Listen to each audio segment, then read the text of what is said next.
Yo, yo, bad influence. Check it out, MC Crane. Kick it one time.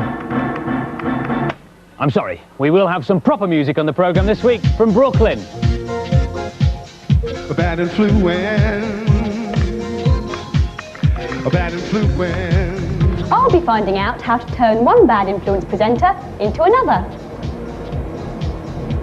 And our main game review this week is Super Mario Land 2 on the Game Boy.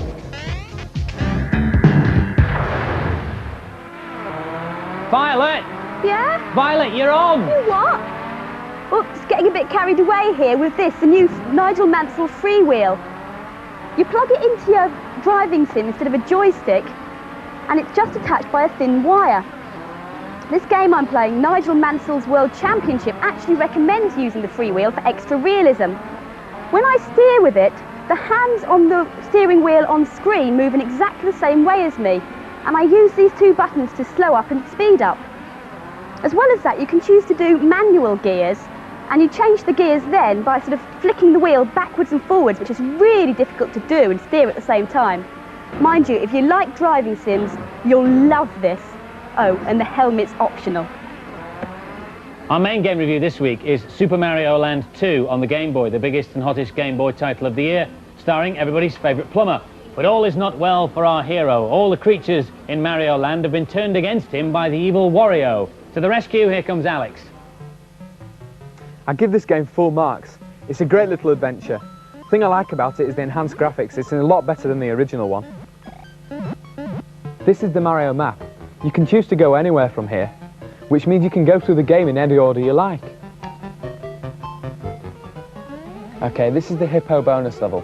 There's lots to do on this level. The main objective of this level is to get into his bubble. I've just lost my bubble, which means that all your power-ups have been taken away. There's 3 main types of power-up on Super Mario. The first one is his mushroom, which turns him into Super Mario. The second one is the fire flower, which means you can fire things. And the third one is the carrot, which means you turn into Bunny Ears Mario and you can fly around the levels. I've just got the fire flower now, and I'm firing and I can shoot the baddies. Just shot this bird, and then I go on to finish the level. One of the best things about Super Mario 2 is you can save the game, which means you can start wherever you like. I buy this game. It's the fastest and best game I've ever seen on the Game Boy. My only criticism is it's a little bit easy, and I did get to the last level.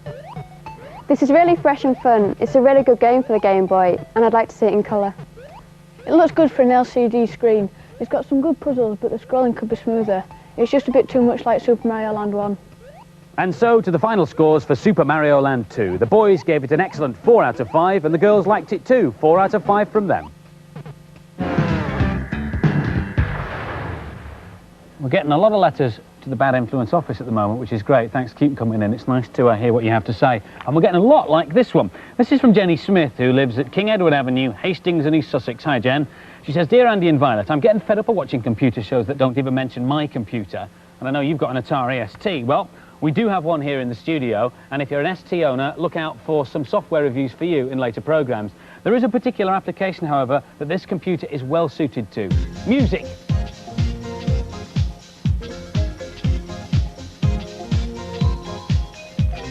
The sound of the rhythm coming to ya. Bass vibrations move right through ya. Check the controls as we start to swing. Sound so good you can't help but start to shake that thing in the place on the dance floor. We know the funky music's what you're looking for, and here it is. Can't you see? It can never be a bad influence on me. Short but sweet. These guys are Brooklyn. That's their brand new single, or at least part of it. The single's called Bad Influence. Welcome to the programme. How's it doing, Andy? Nice of you to name your single after us, Jerome. We're very pleased. Well, actually, Andy, we didn't name the single You after didn't? you. No, we got the name from some slang that's used in the States by young rappers. So bad actually means good, so it's good influence and not bad influence. Well, we like the title, though. Can we borrow it, do you think? No, I don't think so. I think you can just get off now. Thank you very much. Just clear off on your way. Kevin's in the band too. Hi. He plays the keyboard and he also produces the music, and I was saying the Atari is well suited to music. How and why, Kev? Well, it certainly is, because it's the only computer with MIDI. What's MIDI? MIDI is Musical Instrument Digital Interface. And what does that do? Well, that means that with a software sequencing package, such as this one, and this computer, I can talk to all these keyboards and tell them what to do from here. All right, show us how it works then. Right, okay, well, I put some kick drums in. You'll put them in, I see. Yeah.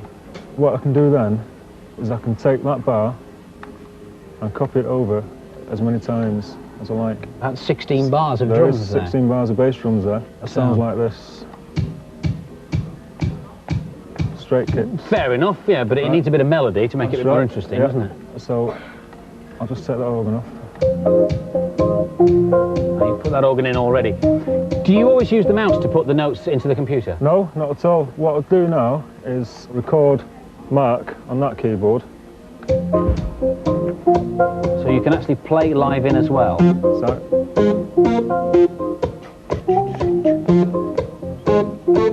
Oh, it's a bit of a duff note there. Does he have to do that again? No, that's Oh, there's the duff note. one. Yeah, and I can change that.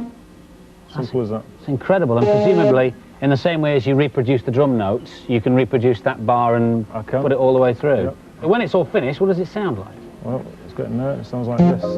That's Mark's bit. And it's corrected as well, so we didn't have the duff note in there, which is terrific. It makes me think, what is there left for human beings to do? This does it all for you? No, it doesn't, because this is just a very useful tool. You're only limited by your imagination, really. You have to think of all the ideas first to put them into that, and then move them around. Yeah, it's an incredible bit of stuff, but it isn't creative, is it? No. Thank you for showing it to me. I may go away and record my own single on it shortly. Right. In fact, that's a competition prize. If you fancy winning yourself a chance to go, all expenses paid, to the studios in Manchester where Brooklyn record, and record your own single, you can. The guys will help you write the single, they'll record it, they'll play on it for you, and you'll end up with a load of copies that you can give to your mates for Christmas. To enter, all you got to do is listen to 5 clips of music we'll play to you at the end of the programme. They're from games. Identify the games, write them on a postcard or a stuck-down envelope, and send them to us at our usual Bad Influence address.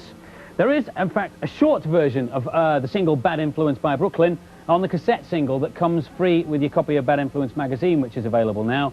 And if you would like the full-length version, that'll be in your record shops by next week. Want to know what it sounds like? Take it away. Atari, Brooklyn, I'm sorry.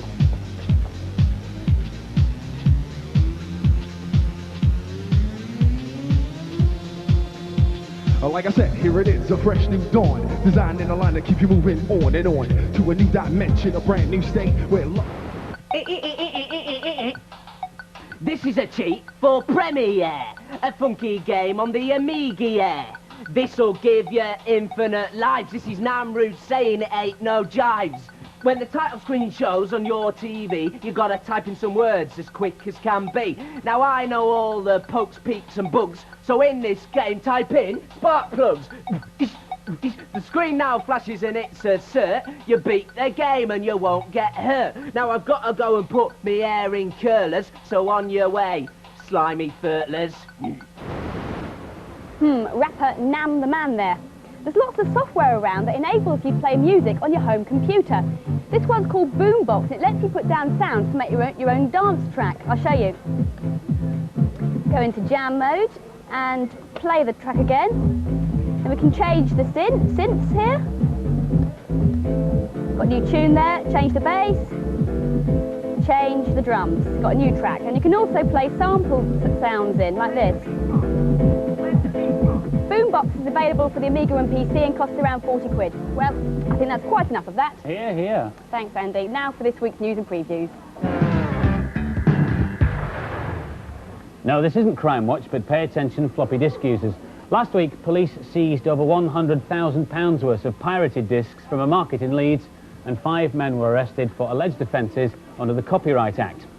A blank disc costs under £1. And a disc with a game on it can cost about £30, so it can be very tempting for anybody to copy games onto discs from a friend, a bulletin board or anything. The simple message is, don't do it. It's just as illegal to copy one game as it is to copy thousands. No limits, no mercy, no surrender. Well, that's what the blurb says about Strider 2. It's a sequel to the original coin-op conversion and coming out on the Mega Drive, Master System and Game Gear next spring. Strider must use his plasma sword and new lethal shuriken to overcome an array of fiendish enemies such as mutant soldiers and hostile plants to get the weed killer ready. Well, it finally arrived. After all the hype, 2 days ago it was Sonic Tuesday. Unless you live in Plymouth, in which case Sonic Tuesday became Sonic Friday because some retailers were selling this 5 days before Sonic Tuesday, which rather made a mockery of the fantastically crafted international worldwide simultaneous launch of the mammal, didn't it? Spiky? Spiky! Oh, I'm just looking for my hedgehog. I think he's been eaten by something that disagreed with it. Look! Anyway, here's a cheat for the Addams family on the SNES. Simply type in BLRZZ to get 46 extra lives and 5 hearts. So, that's big. Ah! And the rest of your family will be saved! Spiky! And now for something completely different. I'm sorry, I'll say that again. And now for somebody completely different. Yes, it's still me, just about in one piece after that rather painful transition. And this is the mill, where some of the cleverest special effects are created for adverts and TV. The mill is famous for morphing, short for metamorphosing, which means changing one thing into another. All these morphs were done at the mill. We asked them to show us how they do their morphing, but instead they gave us a starring role in our own morph sequence. In charge is producer Andy Barmer. Okay, Andy, so we're going to morph you through to Violet. And in order to help the transition, you need some action to give it a bit more oomph. Have to fit the same expressions together. Well, it does, yeah, because when you need really to line up roughly so that you don't, otherwise, I mean, if your eyes weren't in the right place, approximately, yeah, your eyes are going to have to somehow move across the screen, and that's just going to look a bit Can you do this? So, at the end, you maybe sort of acknowledge the fact that you've transformed. Become normal again. So a bit of a... Right, let's do it. Let's go for it. To make the morph simple, it's important to put the two faces in the same place on the screen. Though there's a high-tech way of doing this, a felt-tip pen is quicker. And now for something completely different. It all takes time. They shoot against a blue screen, so they can put in a different background later. That's good. Next, it's my turn. I mean, we can resize it. Your hair's sticking up a little bit. Free-rolling. Oh, sorry. I'll say that again. And now for somebody completely different. Very good. Seems fine.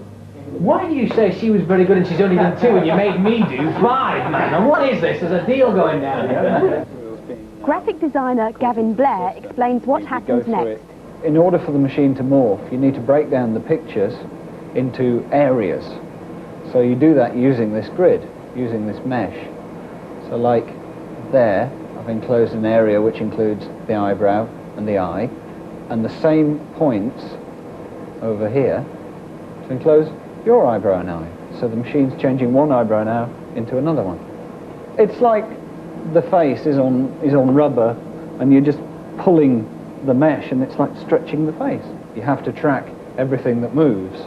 So like, for instance, you started with your mouth closed and opened it as the sequence progressed. You also blinked. So I had to put a lot of detail around your eyes, around your mouth, things like that. You have to rotoscope it, which means you have to go through the sequence, each frame of the sequence, and match the grid to the same points for the whole sequence. So there's a grid following the actions that Andy carried out. You see, that starts as Andy. You can see where the hair matches and the eyes match. And as it goes through the sequence, it transforms into the outline of you over there. So you can see the different hair and the different eyes. So that's a preview of what the morph will do. And then what I can do, if I turn off the meshes, and I can get the machine to show me Andy as you. There you go. That's Andy's face distorted to fit yours. Okay, so what I'm doing now is getting the machine to show me what you will look like distorted to fit Andy's face. So there you are. Let's admire the morph again in slow motion. You just can't see the join. Next time I feel like a change of image, I'll know where to come. I didn't know to wait. There is software around that lets you get effects similar to morphing on your own home computer. Let's semi-morph away. It changes shape. If you can... Hippopotamus! Oh, what? It's a hippopotamus. No, it's not a hippopotamus. Elephant? It's not an elephant. The shape's changing, a bit more colour coming in now. No, it's not me. On a good day? No, nor is it you on a bad day, Violet. I know, it's a Humanosaur. Yes, but which one? It's Brad. There we are, yes, it's our own Brad the Humanosaur. You see how he went through different changes there, different stages. Changed his shape, and then as he got larger and larger and became more like the Brad we know and love, more colour was in there as well. There's a great thing you can do with this. You can actually paint with him as well, look. So he can whiz all over the screen. Which came first? The dinosaur or the egg? Now some more games reviews. Welcome to the human race. Humans on the Amiga puts you in charge of a tribe of little cavemen who need to puzzle their way through the evolution of mankind. Sounds heavy. Here's Amanda. This game's a real mental challenge. I've just discovered the spear and now I've got to get the rest of my men to the end of the cave before my time runs out, which is quite hard because they move so slowly. It's also quite hard because you've got to use the joystick and the keyboard at the same time. On this level, you've got to rescue a little man trapped on top of the hill. Humans is a Lemmings type game with some big differences. You can only control one man at a time and they move too slowly. Here I'm just throwing the spear so that I can come back for it later because I can't hold the spear and on the wheel at the same time. This is on the wheel so that I don't lose so much time. I love the graphics. I feel there's a real depth to the pictures. There's some things that can kill you in this, like dinosaurs. And, oh, I've got to get away from this. And now I've just got eaten. This game takes ages to load, which is one problem. But this is okay because you're entertained so well between discs with excellent music. It's a great game. It's really good value for money. It's great entertainment and it'll last for years. This is a great idea for a game and it looks fantastic. It's a bit slow though. The music is actually worth listening to and it's one of the few games where I wouldn't want to turn the sound down. I'd definitely recommend it. It's a bit too hard. The men go too slowly. It's got lovely graphics and music though. And the scores for humans, the boys liked it, 4 out of 5, and the girls liked it too, 4 out of 5 from them. Next up is Universal Soldier, a mega shoot-'em-up for the Mega Drive. It's named after the film, but in fact, this is just a reworking of the classic Amiga game Turrican 2. Here's Ian to play it. This is just like Turrican 2. There's nothing original in the gameplay.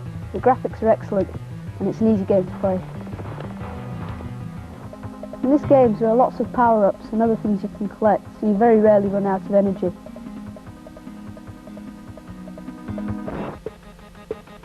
This is the end of level Meanie. He's very nasty to you. I've used my mega weapon to destroy him because it's the easiest way to do it. You can only use this weapon once per life, so you can't go around annihilating everything with it. To be honest, this isn't normally my sort of game, but I would think about buying it because I don't already have Turrican 2. I was surprised how playable I found it. I've seen it all before years ago. The effects are good, but there's nothing new here, and some of the levels are a bit too long. It annoys me when they bring out an old game under a new title. This one just cashes in on the name of the film. And the scores for Universal Soldier, the boys gave it 3 out of 5, an average score, and the girls also gave it 3 out of 5. Well, that's about it for this week, except for the competition. Last week's competition was to win a Mega Drive, a brace of Sonics, and a Bad Influence t-shirt, and we had nearly 7,000 entries. The question was, what is the name of the hedgehog in the Beatrix Potter stories? And the answer was, of course, Mrs. Tiggywinkle. And the first answer, correct answer, drawn out of the Bad Influence waste paper basket, was from Leanne McMillan from Strathclyde in Scotland. Well done. If you'd like to win that weekend recording your own single with Brooklyn, stand by. The 5 clips of music you got to identify are coming up over the Data Blast. We're back next week with more Bad Influence, or join me 9:25 Saturday morning for What's Up Doc. Take care. Bye-bye. Here comes the competition music to identify. 1, 2, 3, 4,